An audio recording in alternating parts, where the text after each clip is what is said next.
One of my favorite stories in the world of extraterrestrial contact is that of Val Thor, after whom the book Stranger at the Pentagon was written.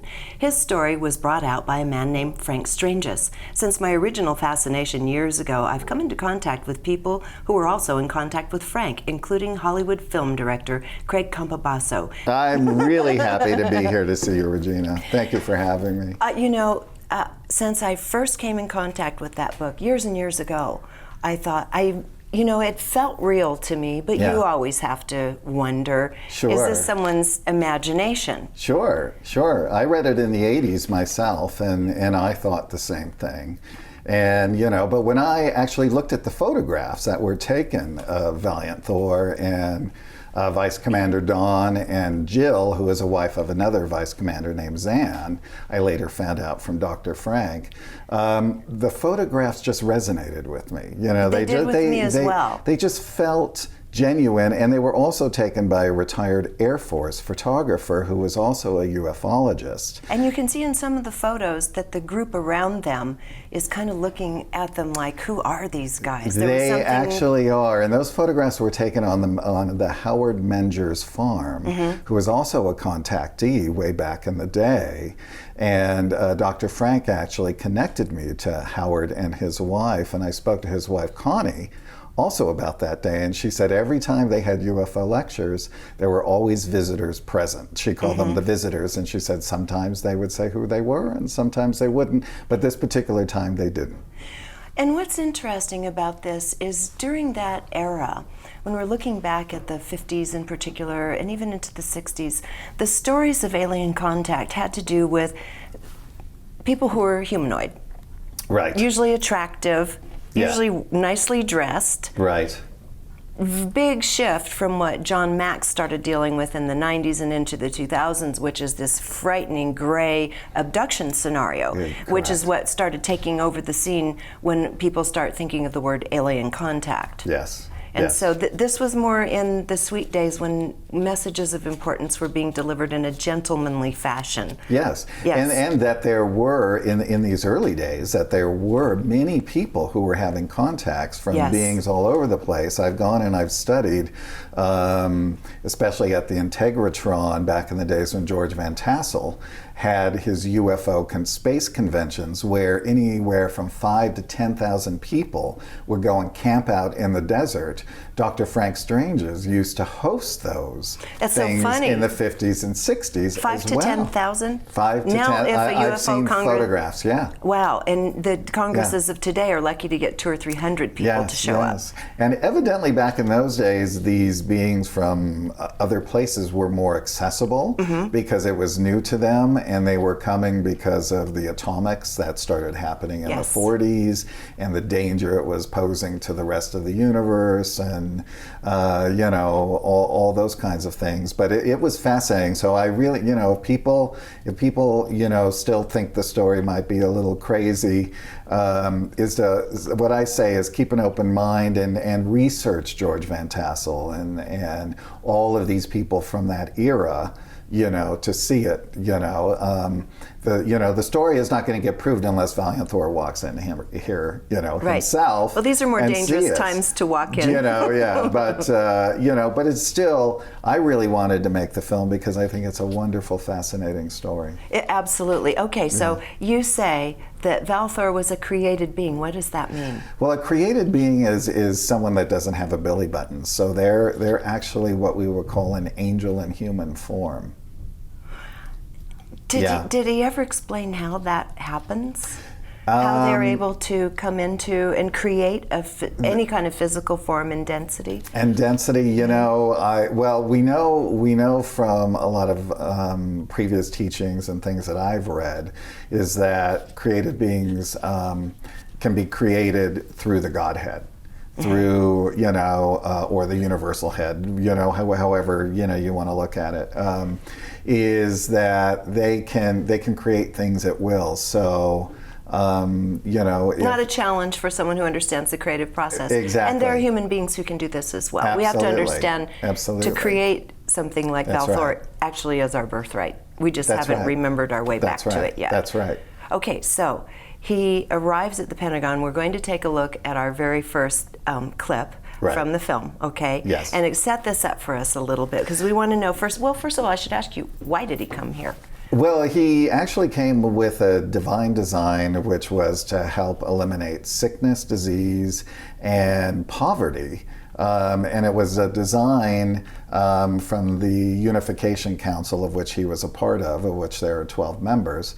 And it was for Eisenhower to implement throughout the United States, and then once that proved successful, throughout the world. So on that first meeting, when they met at the White House we're going to see that clip in a little bit. We're going to see that clip in a little bit. But his main purpose was coming just for that, and he was put on VIP status by Eisenhower for 3 years, where they discussed how they could do this and how it could work and all of that. But of course, there were major conflicts with all the other areas and the Joint Chiefs and the CIA. We had that warning when Eisenhower left office: beware of the military-industrial complex. Yeah. Val Thor must have figured prominently in that. Yeah.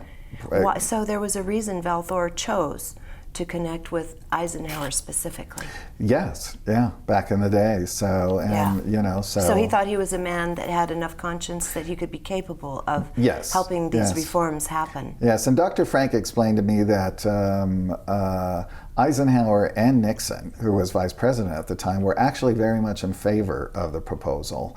And, where they got all of the conflict came in from all the other areas, the military. The CIA, all of industry. Those different in big industry. Right. And of course, in the end, it was turned down because it would eliminate pharmaceutical companies, doctors, everything like that, and destroy the economy. So again, it went back to a monetary system and didn't go back to a humanitarian system. So before we get too far ahead of ourselves, Yeah. let's take a look at the clip where Val Thor arrives. All right, so this clip is where his craft Victor 1, which is 300 feet in diameter, by the way, holds up to 200 people, is arriving on Earth for the first time and is coming in for a landing.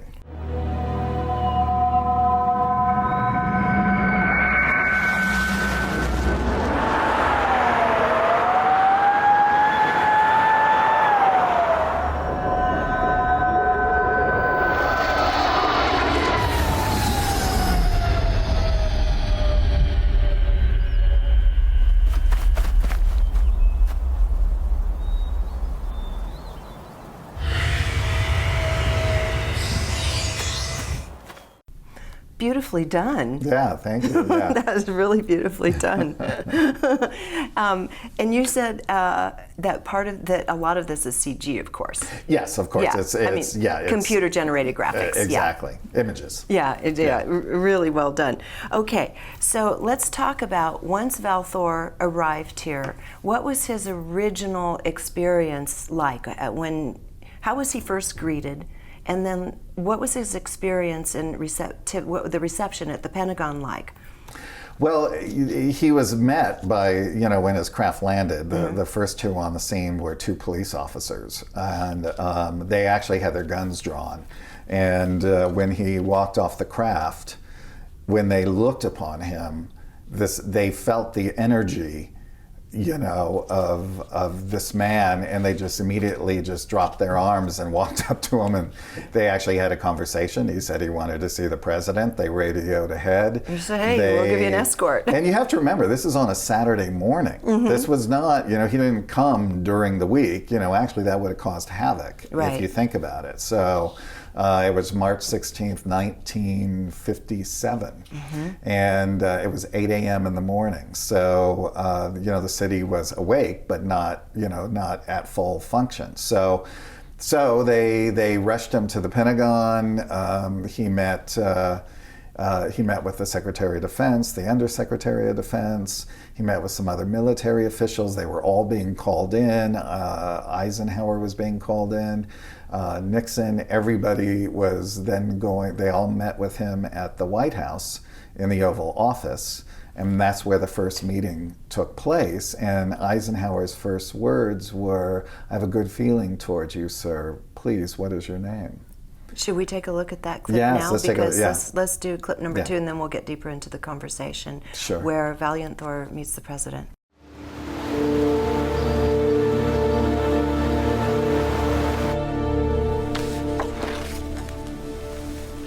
Of course, you know we've suspended all rules of protocol.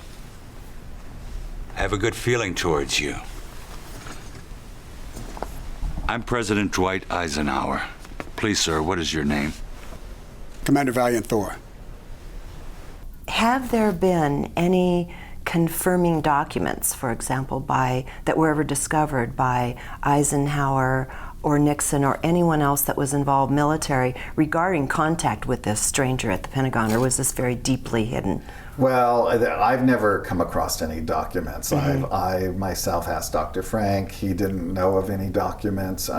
The only thing that is recorded is Harley Byrd, who was Admiral Richard E. Byrd's nephew, was a part of Project Blue Book at that time. Yes. And actually, in the foreword to the book, he confirms the entire story, his arrival, his meeting with the president, and him staying there at the Pentagon for 3 years. So he himself did confirm it. Excellent. And explain Project Blue Book for our viewers who aren't familiar with these terms. Well, back in the 50s, they created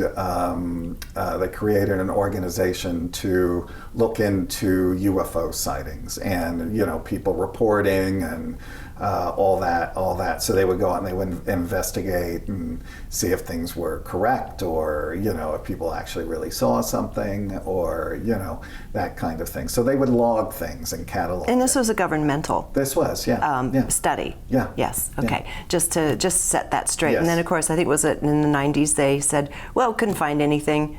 Fables. Right. Yes. Yeah. Right. Yeah. Yeah, there were only thousands and thousands of documented cases before they threw it out the window. Sure. Okay, so when did Frank Stranges come into the picture and meet with Valiant Thor? He was doing a lecture, a 2-week lecture in Washington, D.C. in December of 1959. And he actually was friends with August Roberts, who took the photographs of Valiant Thor and his crew members earlier at the Menger farm. And he had gone to Dr. Frank with the photographs and said, these people are not from here. That man right there had no fingerprints, no palm prints.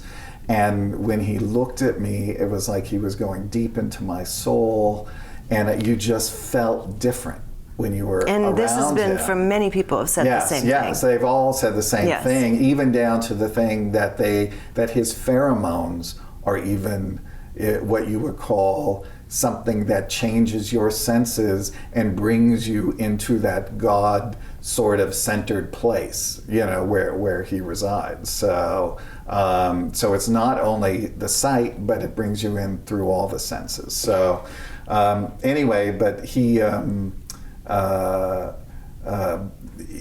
was there doing this lecture, and he had the photograph on. He had it blown up, which I have. I have the actual photograph. His wife just gave it to me for the big movie, right? And he would have it up there, and he would talk about, you know, he would have the Adamski ships and talk about that. Yes. And talk about things that were in the Bible as well, and then talk about, you know, Ezekiel, and he'd talk about. Then he would say, and this is a photograph of a gentleman who is supposedly from another planet. You know, he never said that he was or that he wasn't. And one of these nights at the lecture, what he did was, a woman came up to him when he was signing books. He had a book then called Saucerama, which was all about flying saucers and photographs and stories. And a woman came up to him. Her name was Nancy Warren, changed, of course, for the book. And she put her Pentagon badge underneath his face. And he looked at her, and she pointed to the picture, and she said, "He wants to meet you." And she said, "I will pick you up at your hotel tomorrow morning at 8 a.m. And so those arrangements were made. She took him to the Pentagon. She took him in where, they went through 2 guard gates. He didn't have a badge. I mean, this is like this great story that, I forget what Dr. Frank called it. It's like trans imagery. Okay. Right? So they're seeing something that's not there. So, he would open his coat, boom, there's a badge, but there's no badge. And that's how he actually got, through the 2 guard gates. So. And did Valiant ever explain why he chose Frank for this particular? Yes, because he was a UFO investigator. Mm-hmm. And but there were many UFO investigators. There were, but he was also very open. Right. Dr. Frank, and when you got to know him, and I got to know him very well, he was, not only was he a very open man, but he was a very genuine man. Mm-hmm. And he was kind. Mm-hmm. And trustworthy and all, so I think that whole package that innocence appealed. and kindness and I probably think also resonate. being in the right place at the right time didn't hurt as well. So they had a first meeting, and they discussed several things, and one of which was his space suit, which weighed 6 ounces with the boots. And he said that, at his urging, he had the government do tests on it. They tried to burn it with acid. It wouldn't burn. They fired a rifle at it. It wouldn't pierce. And back then they were working on a laser, but back then it was called a maser. Mm-hmm. So they even did it with the maser on it. Nothing could penetrate that fabric. But what he also did is he told them some personal things that he did not know himself. About himself? No, Dr. Frank, that he didn't know. Okay. That his parents had a child before him. I see. That passed away at birth. Uh-huh. And that Dr. Frank was going that same way, but was helped along to stay in this world. Oh, interesting. So that, even there, it makes me even think, was this, some predestined thing that was happening with Dr. Frank? It seems like it, because it was so profound. Like it yeah. I want to just back up for 1 second. Yeah. You mentioned Adamski, which was also being investigated at that time. Yeah. And that being, who was a human being, had a very similar kind of, beatific, beautiful energy about him, like Valiant Thor. Do you have any, and by the way, for anybody watching, I did an interview with Glenn Steckling on that, because his father, like Frank Strange's, followed the life and times of Adamski, so you can watch that in the archives. But what is your thought on who Adamski may have been?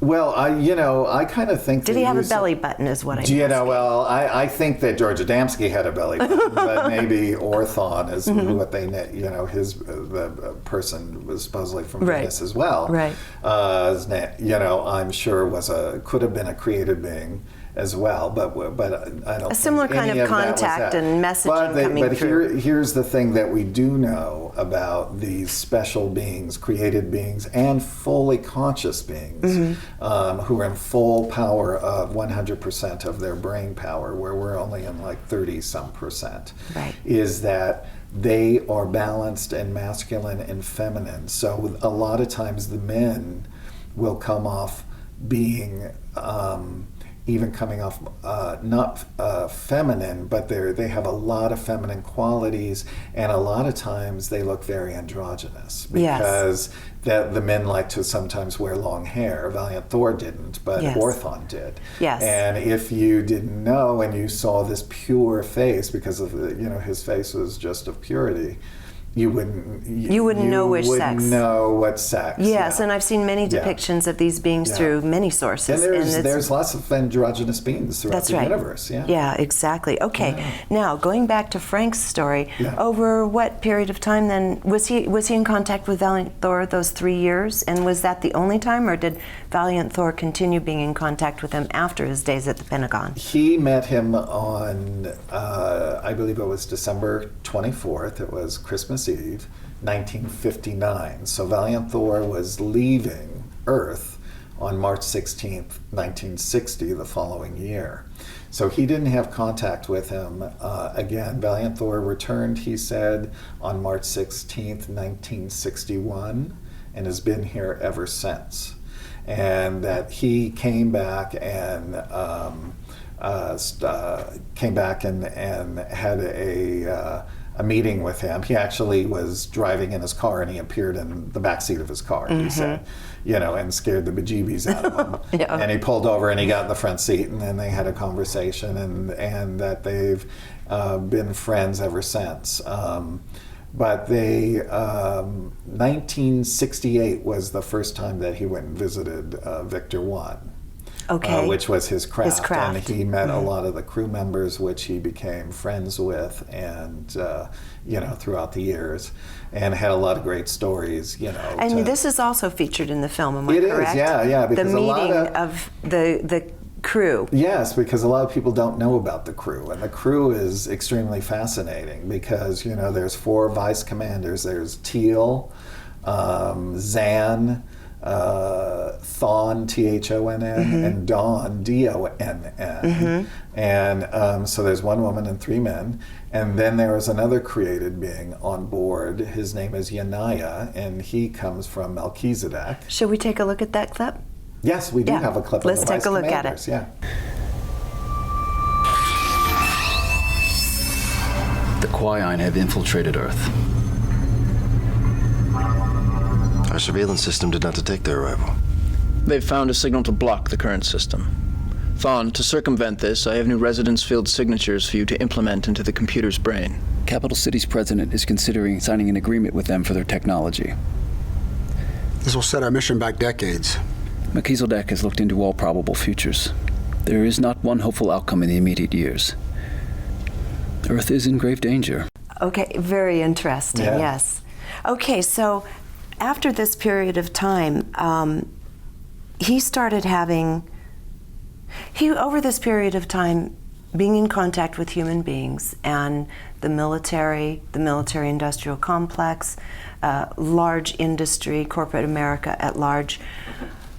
How did this start impacting him? And according to Frank Stranges, what happened with Valiant in terms of his ideals, and what did he feel that there was a possibility any of these ideals were going to be met, or that there was going to be resistance?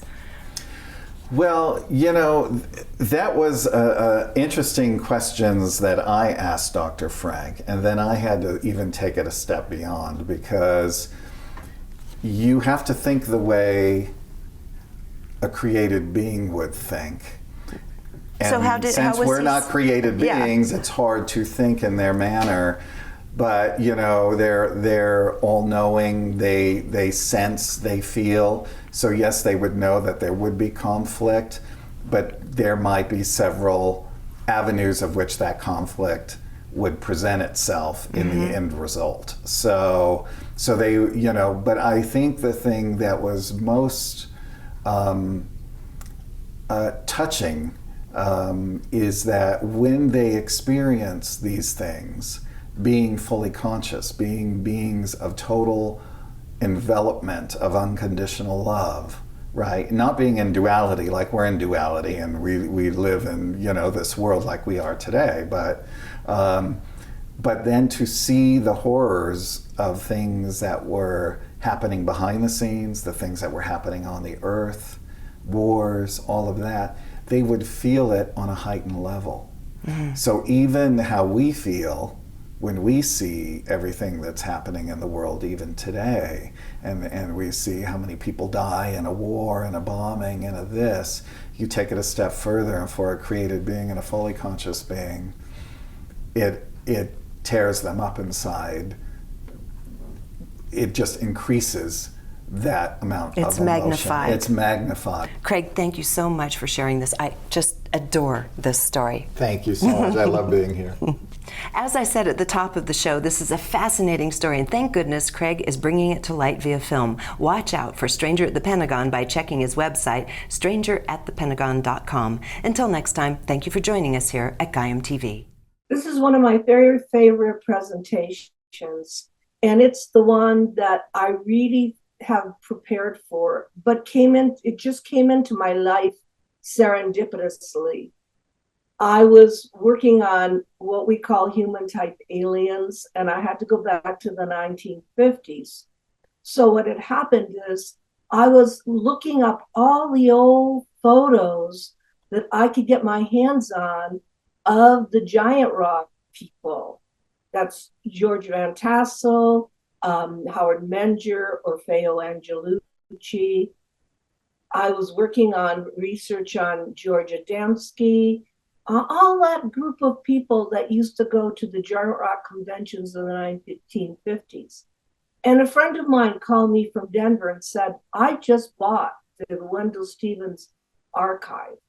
And in this are some pictures of Val Thor. But what's more important, he said to me, is that there is an audio tape and letters from the photographer that actually took those pictures.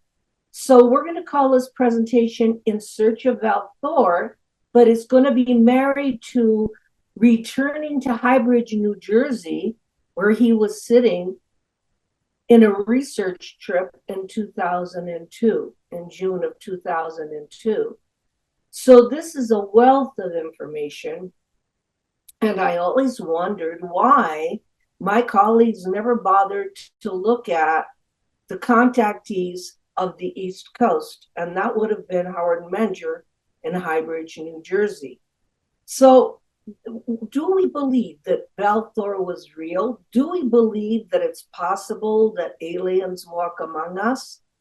Well, in my presentation on Colonel Corso that you're going to see later on in my other presentations, he told me that they were never afraid of the little gray clones. They were more afraid of those that created them that look like us.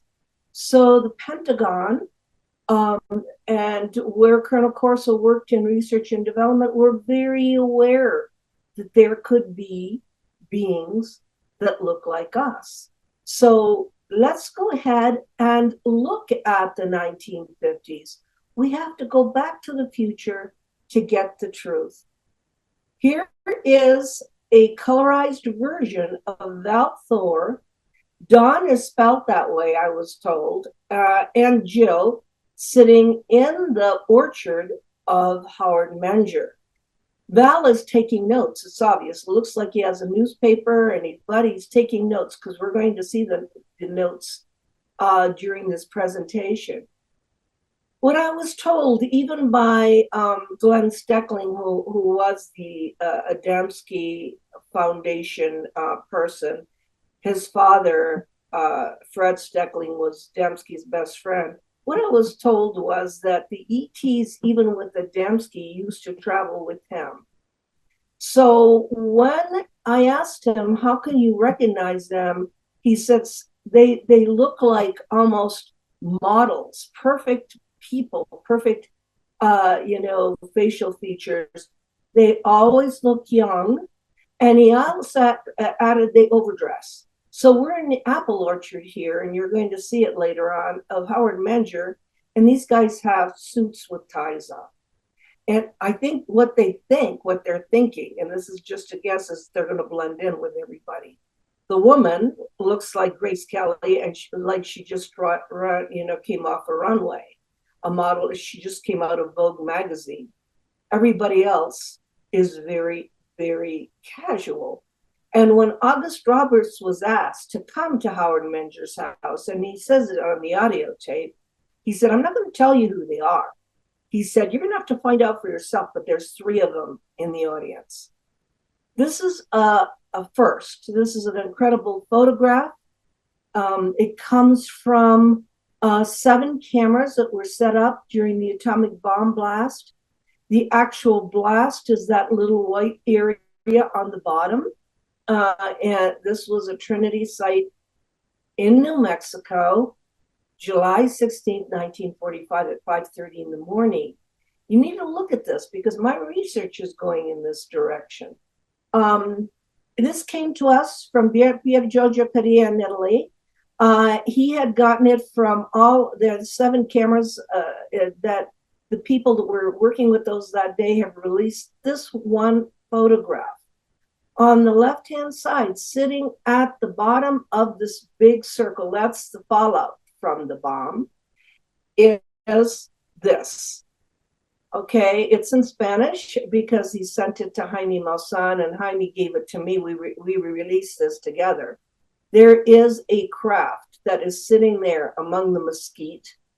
And that craft looks very, very much like the bell-shaped Adamski craft. Here are all the links to the photographs if anybody wants them. There were 7 cameras taking pictures, and this appeared on one of their cameras. Now, why does it interest me? Because Jacques Vallée and I wrote the book Trinity, and it is about the first craft before Roswell, 2 years before Roswell, 1 month after the atomic bomb on August 16th. And it was 13 miles from the site. So we have our first real proof that the beings were watching over this, because 13 miles away, 1 month later, we have a crash. But what is important is that Wendell Stevens knew about all of this. Wendell Stevens is a field researcher. Wendell Stevens went everywhere. He did the Billy Meyer story. He was in the house with Billy Meyer. He did so many cases, but they trusted Wendell. In fact, you're going to see the letter that August Roberts wrote Wendell. This is my picture of Wendell. Wendell was Aerial Phenomena Research Organization. It's like MUFON. I was with CUFOS, the Center for UFO Studies, with Alan Hynek. In those days, in the 70s, these organizations really worked hard. Now, what we have is August Roberts, who was a photographer and took incredible photos that day at Menger compound of Val Thor. But he also took a lot of UFO photos. If you go online and look him up, you'll see that he's taken pictures on the East Coast, because these people are on the East Coast. They're located there. Now, if I had known that he died in 2018, I would have gone to see him way before now. I never met him. I would have asked some questions about walking up to Val Thor. I would have done the research. I didn't get to Highbridge until 2002. I wasn't aware he was still alive, because anything that I do, I have to go and verify. But there's this letter, the letter to Wendell. He said these photographs that he took, were of 3 people that he felt were not like the rest of the people. There's an audio tape that says Menger invited me, because you'll see how many people Menger had there. Wendell, these photos are all photos I was able to make in the time I had available. And it is a difficult thing to shift hundreds of photos, slides, and so forth, because he gave them to Wendell. I will not give to anyone these priceless only copies. So I must reshoot them for you because of, and then he talks about it because of Christmas and so forth. So here is where Wendell Stevens lived. I wasn't even aware that, this is part of the archive. I took pictures of the notes that he left. And it says, women and men next to her were the ones who gave Howard Menger and his wife Rose this slight handshake. The 8-hand handshake. I'm going to talk about that because I pieced together some information that the Venusians had a special handshake, and you'll see it. And then down at the bottom, it says here, on the left is a man who Howard claimed was the space man from the planet Venus. Now, we're talking about Venus for everybody. We're talking about Venus for Adamski, Van Tassel, Menger, and even Eugenio Siracusa, who was our contactee in Sicily, who met the same people at the same time in the 1950s. This is interesting. At the bottom, it says Marianne Theory at the location of Howard Menger claimed, as others in the group did, that the spaceman jumped over the bushes and fence a total of about 15 feet across. So we've got the guy that took the pictures with this added information. This is the 8 finger handshake, but I didn't get it from them. I got it from Italy because I was doing research on Adamski, and you see Adamski there on the right, where the two wine bottles are, talking to Consul Pentagon, who was involved with not only Adamski, both Adamski and Siracusa went around the world talking to all the heads of state about stopping nuclear and about the visitations of the ETs. They were both ambassadors.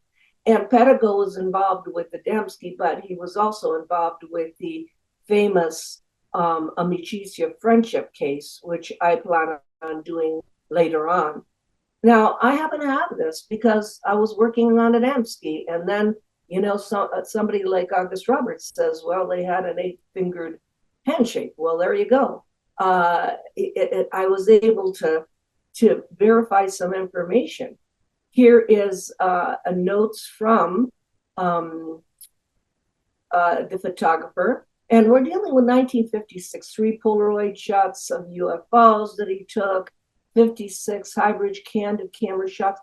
Now, there's no way that you have any Photoshop going on there.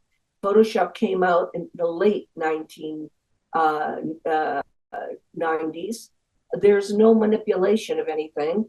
So we're going to have to make some sense out of this.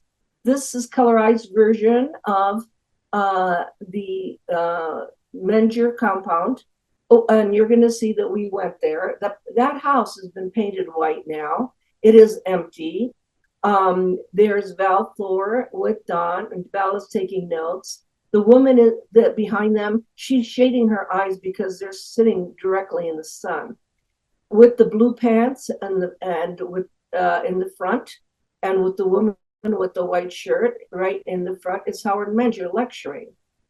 Howard Menger was married to Rose before he was married to Connie. So this is their home. Howard had 3 boys, and in the Wendell Stevens archive, there's pictures of Rose, the 3 boys, the house, everybody that came to their house, all the famous people that were involved in the early days, of ufology. So it contained more pictures than just the ones of Val Thor and Howard Menger. And because there was a lot of communication going on, even on radio back then. This is George Filer. He was part of our research team. I need to mention him, though, because George Filer, we brought him with us. People might know him from Filer's Files. He's an ex-military person, an ex-pilot, and he told us that when he was 5 years old, he also had a contact. He was born in Maywood, Illinois. He said that as a child, he experienced contacts with human-looking beings in broad daylight in his neighborhood and was taken aboard a ship. He said he was riding his tricycle. Now, this is not unusual for me because going back to the 1950s, I realized that these space people were walking among us, that they contacted Menger at 10 years old, the beautiful woman on the rock that said to a 10-year-old boy, "You will see me later on, we have chosen you," and then he has all of these contacts, Howard Menger, with these people from Venus. So did George Filer. In later years, he was a major in the Air Force. He when he was in World War II, he told us, we have the audio, he saw a football field long craft over Stonehenge. Pilots are amazing because their testimony is so credible, and he was given top secret clearance after the war to work in the Pentagon. Here's George Filer, and when he was young. Here's Filer's Files. A lot of people get them because he does this. He's almost 90 years old. I mean, I think he's past 90. He's like 92 years old. And he lives in the New Jersey area, so we were able to get him with us. But he gives information with Filer's Files every month if you want to subscribe. He worked, this is the part that's amazing because this is what he told us, and we have it all on audio. He worked for Curtis LeMay, the United States Air Force. After the war, Curtis LeMay was assigned to command the United States Air Force in Europe and coordinated the Berlin airlift. He worked for Strategic Air Command, and he also was involved with the Cuban Missile Crisis and sustained bombing campaign in North Vietnam. Now, this is a top-level guy, but then George Filer is his attaché. George Filer said he used to go in with a briefcase, a leather briefcase attached to his wrist to go see LeMay at the Pentagon. He said one time, and this is what's important, he said one time, as he walked in, he was told that there was a spaceman in the cafeteria. So I'm thinking, okay, well, Val Thor comes from Stranger in the Pentagon. He went to see Eisenhower to give him a message. On another occasion, he went to the Pentagon with Frank Stranges, who wrote the book about him, Stranger in the Pentagon. And here's George Filer saying, yeah, when I walked in one time, they told me there was a spaceman in the cafeteria. Here are the books that you should be reading if you want to go back to the future. You want to go back to the days of the Space Brother movement. And Out of the Stars is a book by Robert Short. Robert Short has since passed on with Shirley Short, and I brought them back to Giant Rock, where he did an incredible channeling in 2014 and mentioned Vladimir Putin in 2014, and it wasn't him channeling, it was whoever was speaking through him and his vocal cords, because the voice was completely different. These people had information, they had information from human type beings.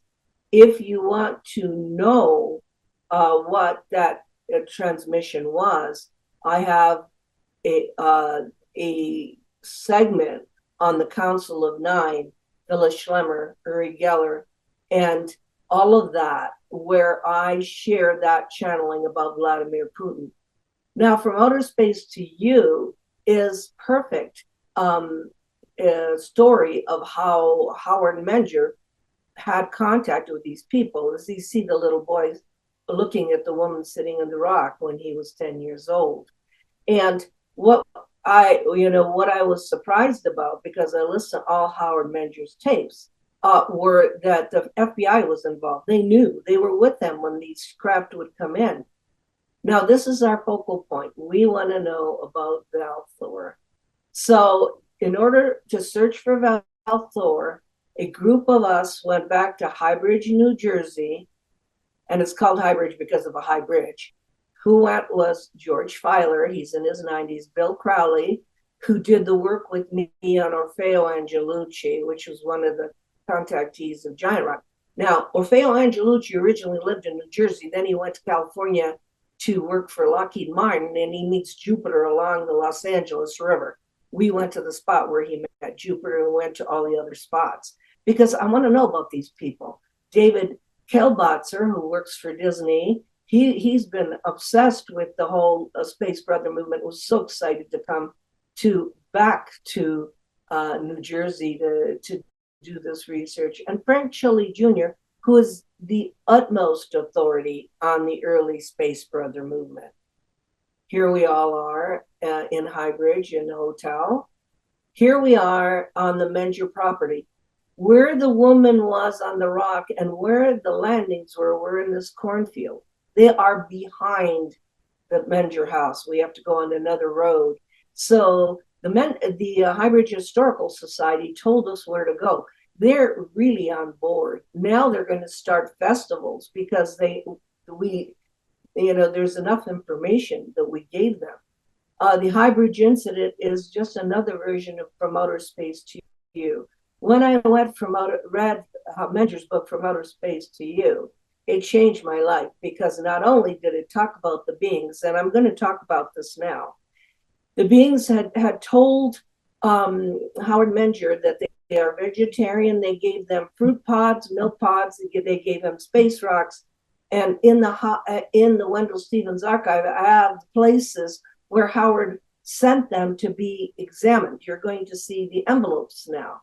And the thing that's interesting is that when Val Thor went to speak to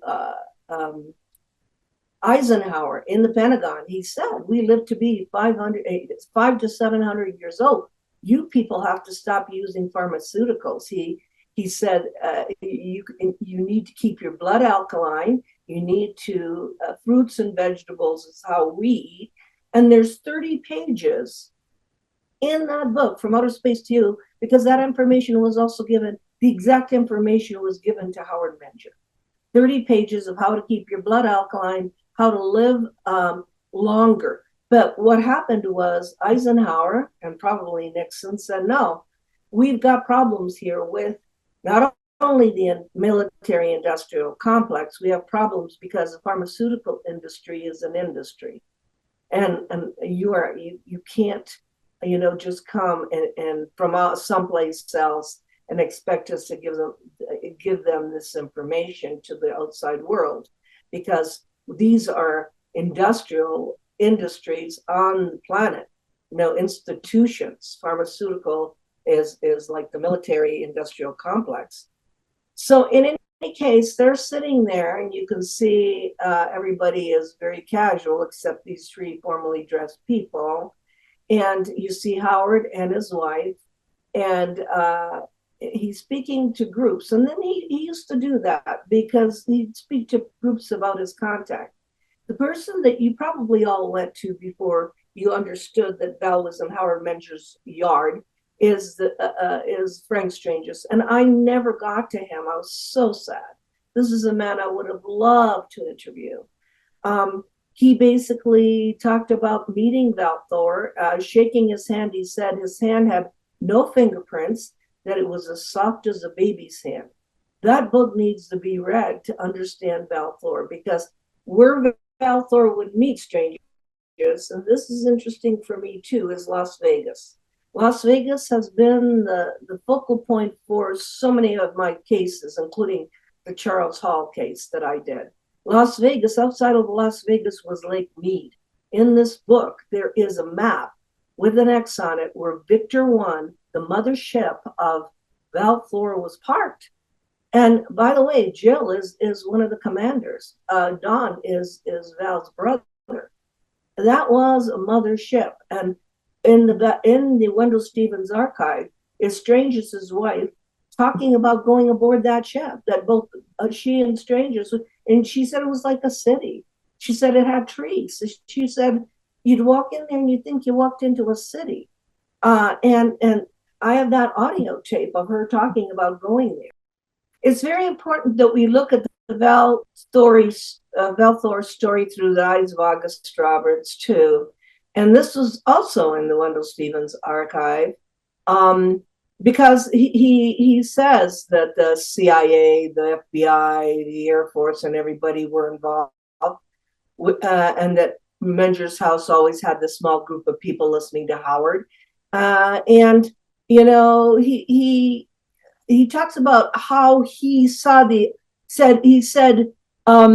feeling a little foolish at Wild Thoughts. I looked around at my friend Robert Stevens, director of the group Universal Saucer Intelligence, and other people. And he said all three of them were looking towards me with startling expressions on their faces, because I think that when you're sitting with these strangers, they look normal, as he said, like the average person you would meet on the street. And they say they come from Venus. Now, I have my own feelings about where they come from, because they're talking about coming from Venus, because we understand where Venus is. If they said they came from some other planet with a name we never heard of, we would never be able to picture. In any case, all of the ones in the 50s and 60s said they came from Venus. Then when I went to do the research in Latin America, they said other planets that they came from. So what's interesting for me is to see this actual confirmation of written work that August Roberts did. So there's Frank, there's Stranger in the Pentagon. Now, in the book Stranger in the Pentagon, it has an actual map, as I told you before, with an X where Victor 1 was. You don't think I'm going to go there. So I went there with a friend, and this is the exact place on Lake Mead that now is missing a lot of water, where Victor 1 was parked. Now, that looks like some kind of a scenario from the moon. So that's where Victor 1 was parked. Now, could it be there still? Who knows? It could be in another dimension, but I personally think that in the 60s, the Space Brother movement finished because there was no hope that there would be any kind of disclosure around it. Now they're interested in Tic Tacs and just the craft. Here is the Howard Menger house. Now we're going to go to the expedition. This is still the way it is in Highbridge. There's nobody living there. We've got pictures. That's the only way we could put this together. We have pictures. There's George Filer. There has been an addition put in that house, but that where that door is, right in front of that door is where Val was sitting.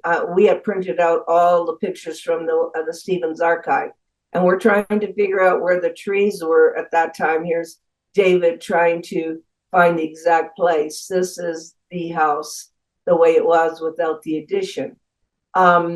We know the exact address of it. So, it's really important that people understand we had to look for the trees. This is another view that's never been published of, you can see Rose facing the people, his first wife. You can see, if you look over to the left near that tree, you see Howard with dark glasses. But why I wanted to show you this photo, apart from the vintage cars, is there was an ice cream shop across the street.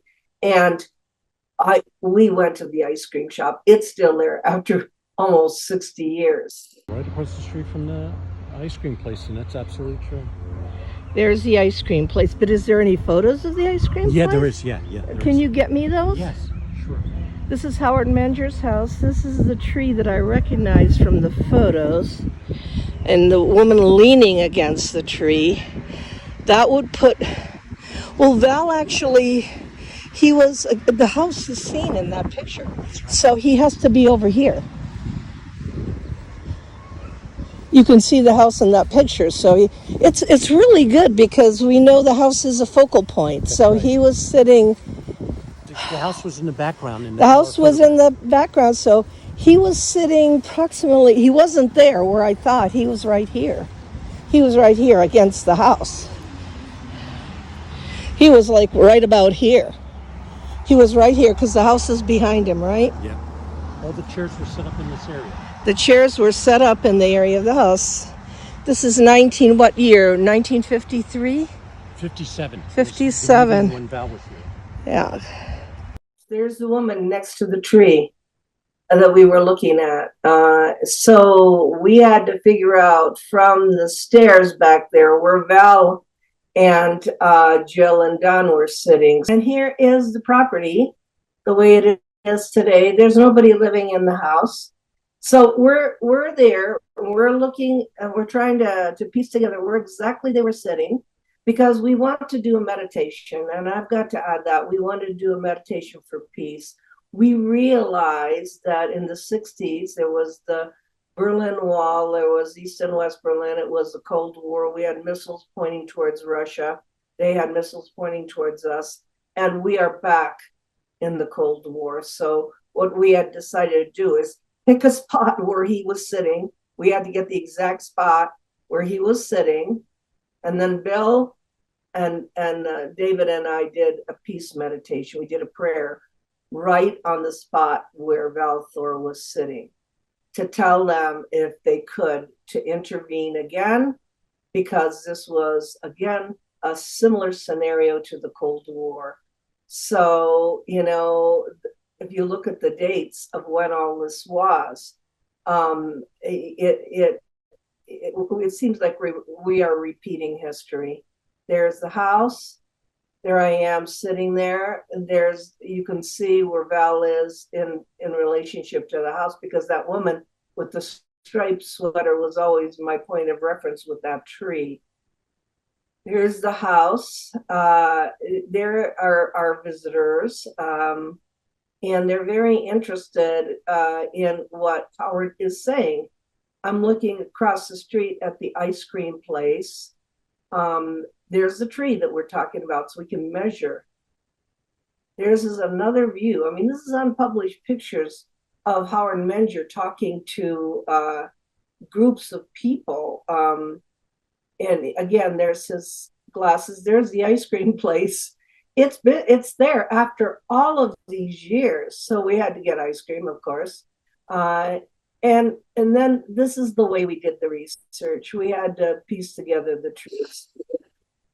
So these photos, I mean, some of them are out in the common internet, but some of them are not. Like Jill is smiling. I've never seen the real smiling picture of Jill there. I've seen a serious one. You can see her back. It looks like, you know, she just came off a runway of some top designer.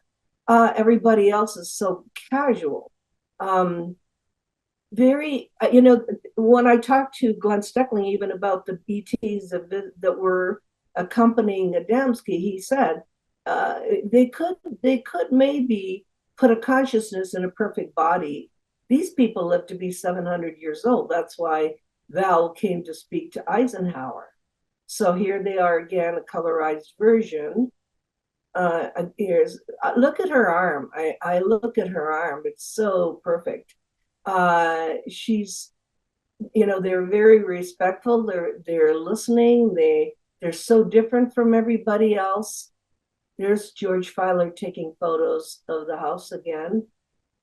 Now, we were able to, you can't see it in this photo, but we were able to look at what he had written. And at the very end of this, I'll put the first line of what he had written on the notes. The location of the first encounter was, and you had seen it in the cornfield. No, this is the first encounter when he was on the rock. See, this is behind the house. This is the cornfield. We have to go back, though, to the 1950s, the Giant Rock people that I had talked about. This is Giant Rock before it split. Everybody has seen it split. But in the 1950s, when Van Tassel had his contact, in the 1950s, everybody came to the conventions here, and they told me 32,000 people would come. The rock is intact, you can see it. And Menger would come. And there's Menger and Rose up there. And there's George Van Tassel. And he met a spaceman that came into his house under the rock. And there's George Adamski, who met Orthon in a desert center. And there's Daniel Fry, who had his contact at White Sands.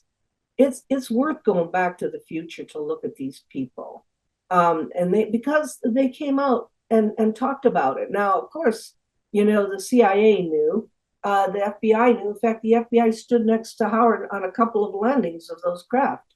So here's the movie, The Day the Earth Stood Still, and what Robert Short, and you remember I talked about Robert doing the last channeling, told me was that Robert Wise, who was the director of this film, was a story of Val Thor. That basically this was, of course, we shot this guy, and here's Michael Rennie, and on my YouTube channel, there's a video of Robert Short saying, yeah, he channeled that whole last speech there about you guys are not mature enough to come to outer space until you change your ways. Because, you know, Robert Short at that time had contacts in Hollywood, and he said Michael Rennie did not have a script for that speech. It was totally, he told Robert Wise, don't worry about it, I'll make something up, and it's a credible speech.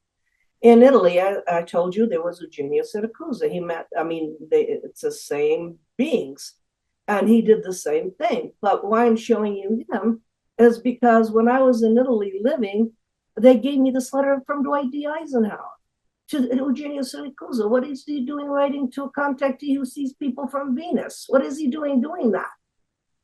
If he doesn't understand that the guy that he was talking to was a man from Venus. He was very much involved in all this, Eisenhower. There's a signature there. He said, it is my hope and my belief that enduring peace will be recovered from our efforts and so forth. And he said, there is much to be done. And he talks about hard work and sacrifice. and he's writing to Genius Siracusa. So here's Highbridge. It's called Highbridge after Highbridge. And for people who want to go there, because they're going to start to have conventions there. It's 45 minutes from Newark. This is the Outer Space to You book, which I think everybody should read for the last 30 pages that tells you how to keep your health.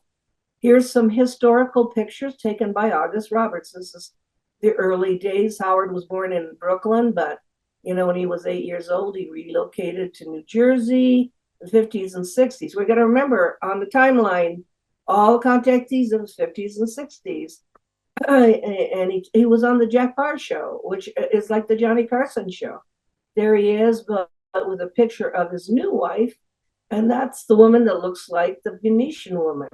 This is his first wife, Rose. See, these are historical pictures from the Wendell Stevens archive. I had no idea about his first wife or this whole group of people. You can see him with his dark glasses and his first wife. You can see Val there too, writing. There's Howard in his early days. Here he is with Connie.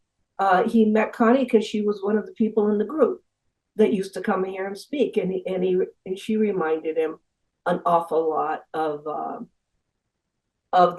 Venusian woman. So he divorced Rose, and he and Connie had another family. Now, what did he do for a living? He made signs, and here he is speaking on his own. This is very important. 1951 was when things really happened, because I built an anti-gravitic electrodynamic propulsion 4-foot radio-controlled craft, which looked like a flying saucer. And I flew it quite a bit around Highbridge, New Jersey. And one time in the afternoon, it got away. My controls, I lost control of it, the radio control. And it went up about 500 feet and then went west. And I was pushing buttons like mad, and it just didn't respond. It got away. And there goes approximately, today's dollars, $60,000. Now, in those days, money, a dollar was a dollar. And it took me 2 or 3 years, a period of that time, to come up saving that kind of money and buying the parts to build a craft like that. But it was successful because 2 weeks later, FBI agents came out of Newark, New Jersey, to my shop in Washington, New Jersey. I had a machine shop and sign shop there. And they said, Howard Menger? I said, yes. They said, well, we want to tell you that your craft crashed. And they showed me the pieces on the Ohio-Pennsylvania border, which is several hundred miles from Highbridge, New Jersey. So that's, and it crashed. I don't know whether it hit a tree or what happened. And they traced me from the parts.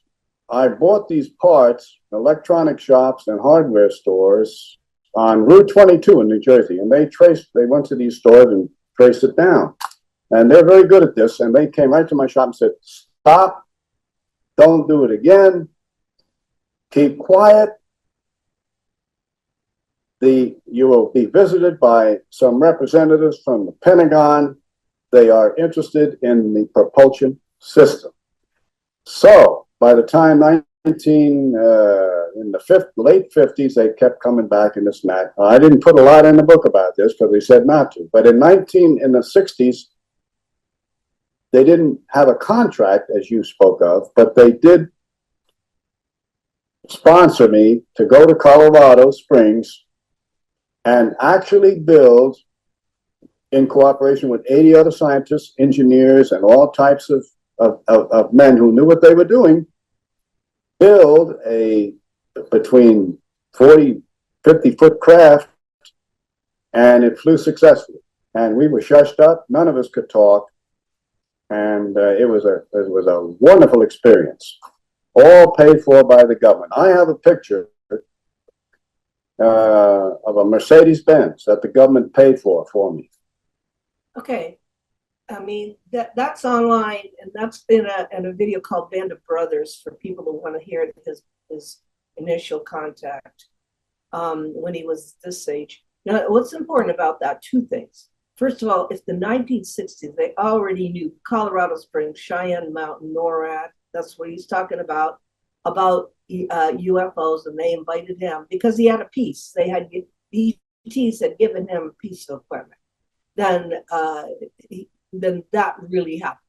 And then what are we talking about disclosure today? You know, we've got bodies, we got crash craft. This is 1960s. He's telling the truth. Not only that, but they made him recant his story. They made him say that it wasn't true for matters of national security.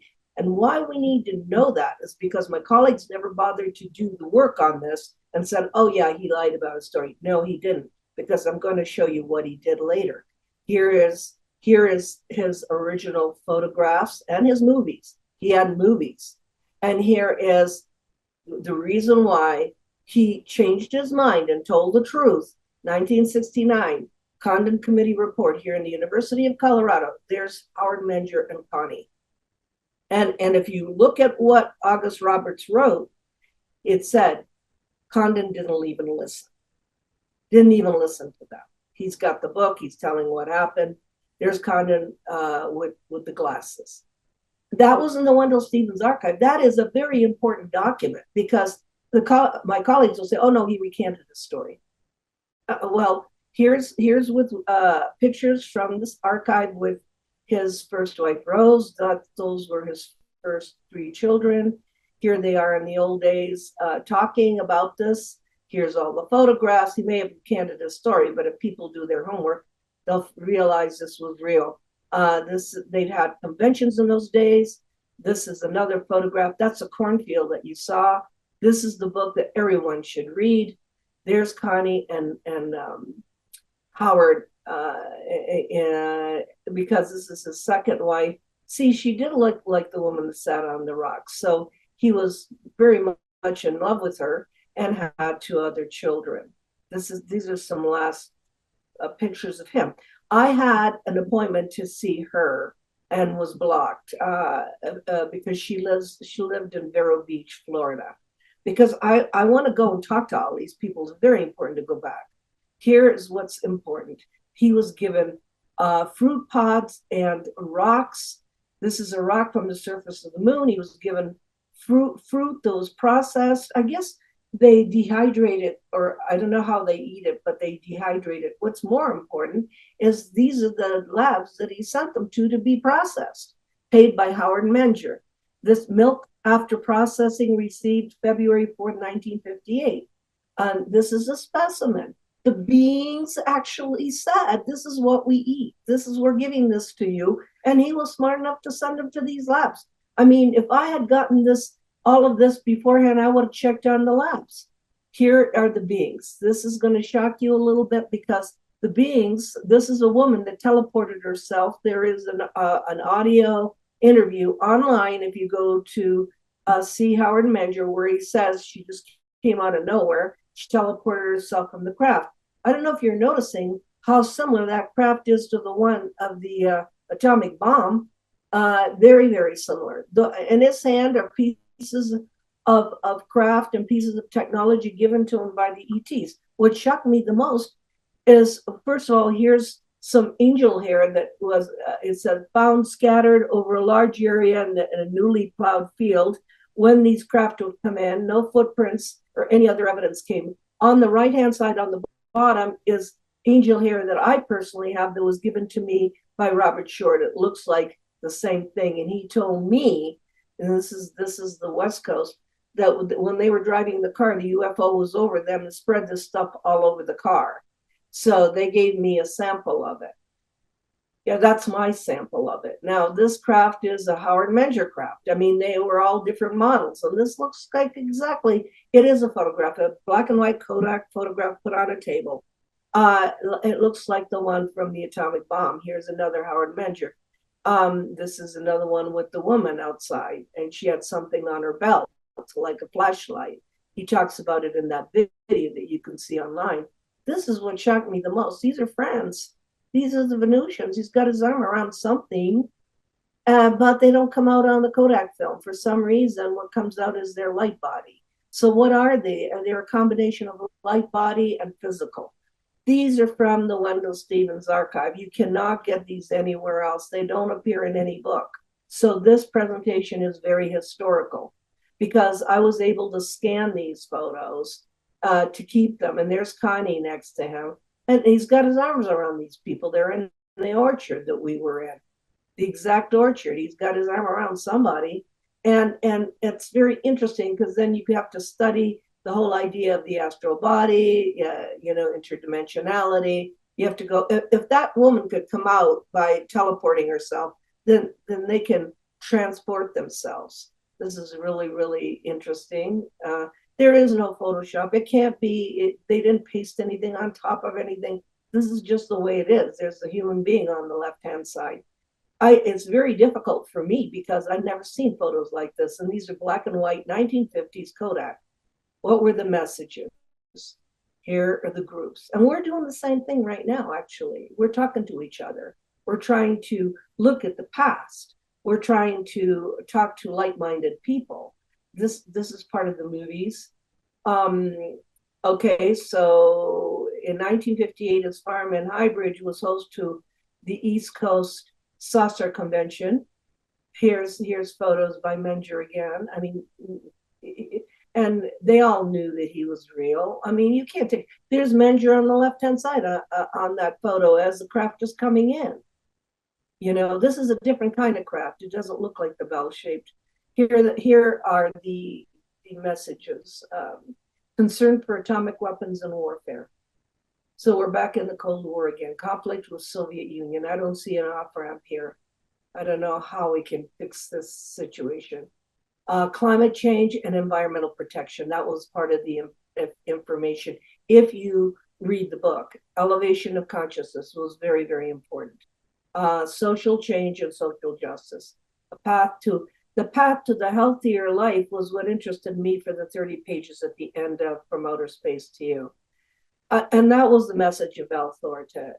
And of course, Eisenhower is very honest. He's going to say, we can't do anything. This is the craft. This is one of the craft that came in, very, very much like the Adamski craft. This is a picture of a moon with a dome on it, which Richard Hoagland has been talking about forever. There's a lot of contactees that were taken to the moon, and Adamski being one of them. And it's real interesting to see this picture it comes from the Menger. It's in the Menger book. This is cute. I had to put this up here. The whatever on the alien is in the restroom of the Historical Society. Here's the Historical Society. They're making now they're making T-shirts, and it's really cute to see that they're going to have these conventions every year. Here again for the last time is the lecture. The only one that's doing any writing is Val. There he is. What's written there, and we tried to decipher it as we are all one, which is the same message that was given to us 2014 at Giant Rock, the end of separation. The end of separation. You people must come together in order to save the planet. You must come together as one species. So this presentation is all new material and new photos, and it is historical, so I'm very pleased to share it with you. I think that Val Thor and all the people that came, space people, know we're doing this. I think they're well aware we're doing this, and that this information is going out at a very critical time.